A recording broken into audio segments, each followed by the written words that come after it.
California Congressman Kevin Kiley, also with us, Gordon Chang, author of Plan Red, China's project to destroy America. Gentlemen, thank you so much for joining us. Thank you. Gordon, your thoughts? Are you surprised to see something like this?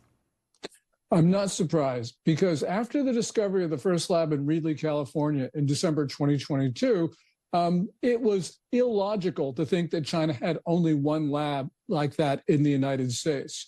So the question is, now that there are two, are there more? And I think that they probably are. So at this point, we have to assume that there are other facilities, because we know that biological weapons are a main component of the People's Liberation Army, and that they have talked about exterminating Americans. And by the way, in the Reedley lab, they found the pathogen for Ebola. Now, Ebola has a natural fatality rate of 50%. Fortunately, it's not that transmissible, but we know that at the Wuhan Institute of Virology, they are studying Ebola, which means they're probably trying to make it far more contagious, which means that puts the lives of millions, tens of millions of Americans at risk. Right. And Congressman, what are your thoughts about this? I mean, after what we've been through with COVID, we're still recovering from it. And then to hear about this biolab, obviously the one that happened in California not too long ago. Yeah, after the one in California in Reedley was discovered, I raised the question, how many other such labs are out there? I also asked for a report from the Select Committee on the Chinese Communist Party, and they ended their report asking that same question. We don't know how many other such labs are out there. So I introduced a bill to try to crack down on these labs, to find them, to shut them all down. Unfortunately, it has not yet been passed, and now we know that there was at least one other one.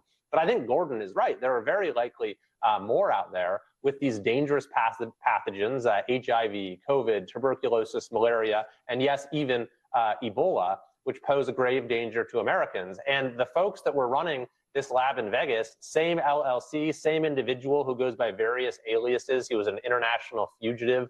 He goes by Jesse. He goes by David. He was getting money from banks in China. I mean, it's something out of a Tom Clancy novel, but it is a serious risk to the health and safety of the American people. So I'm calling on the House to pass the bipartisan bill I have on this immediately.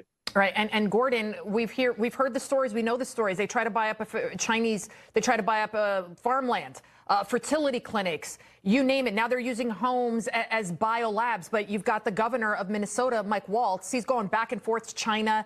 You've Democrats. They don't realize that they are our adversary. They want to kill us, and they're still kind of, I think, in denial where COVID even came from. Well, that's certainly the case. And the story about the secret police stations, yes, it was great that the FBI found one in Chinatown, New York, but Daily Caller reporting says that there are 7 to 9 more. And by the way, one of them is in Tim Walz's Minnesota. And clearly they know it's there, and they're not doing anything to shut it down. So at this point, we have to go after China's bases of operation in the U.S. They are here with their agents, their operatives, their soldiers. We know a lot of them came into the United States during the Biden administration, and we have to round them up, because they are out here, as the congressman said, to kill us. Right. And Congressman, we saw these people, Chinese nationals, coming across the border, which is obviously not a direct route. Why not hop on a plane? Why did they come through the border? You understand just how dangerous all of this is. How come your Democrat colleagues do not?